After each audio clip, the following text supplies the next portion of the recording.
Hi there, and welcome to another YouTube video. Today, I'd like to share with you some techniques about a topic I get questions about all the time, and that's blending.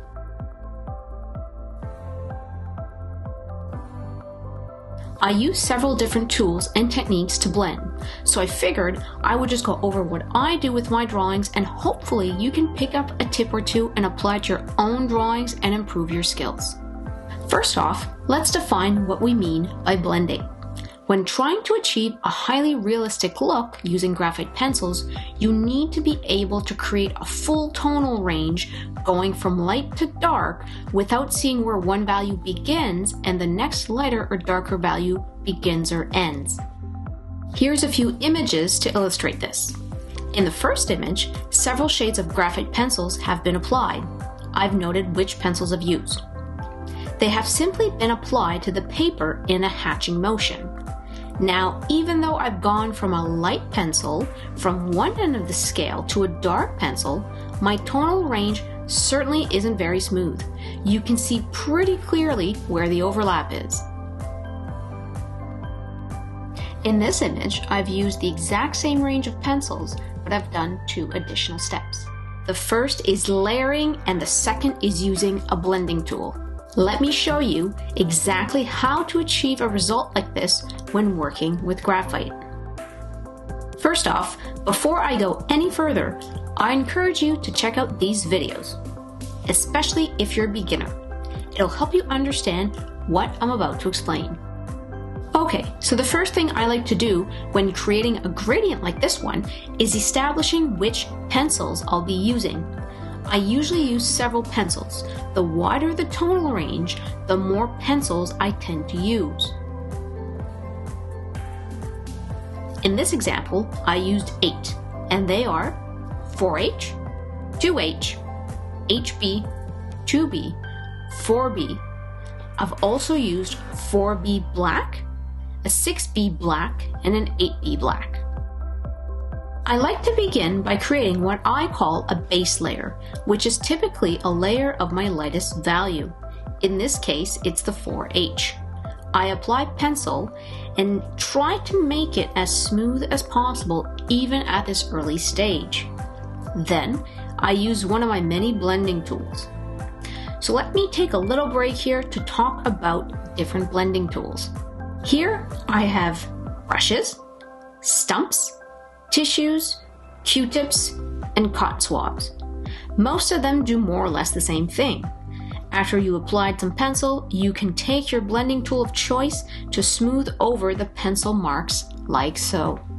Smaller tools allow for more precision, and something like a tissue allows you to cover more surface area. So here, I've decided to use one of my favorites, brushes. I simply go over my pencil marks like so. I like to work in small circular motions to blend.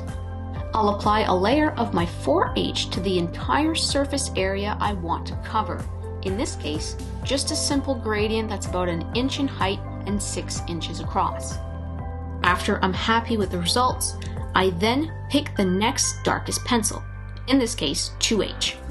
I repeat more or less the same thing I did with my 4H, but this time I'll cover a little bit less surface than my previous layer.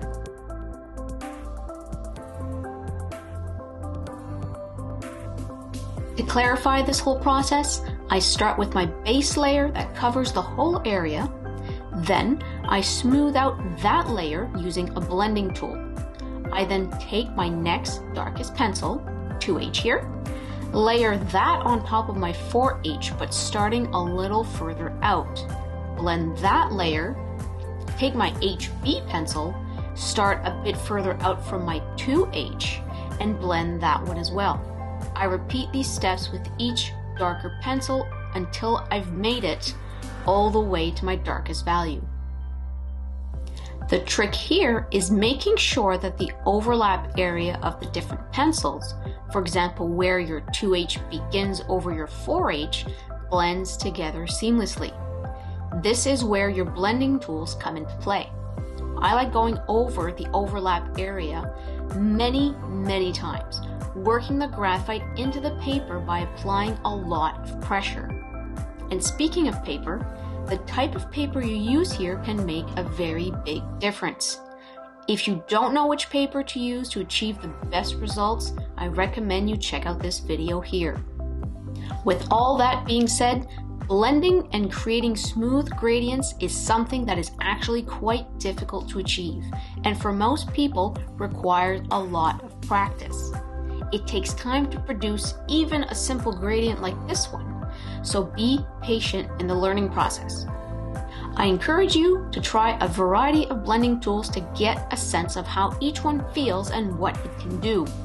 Also, don't be afraid to use multiple blending tools at once. There's no rules here, so feel free to experiment. So that's basically what I do to blend when using graphite pencils.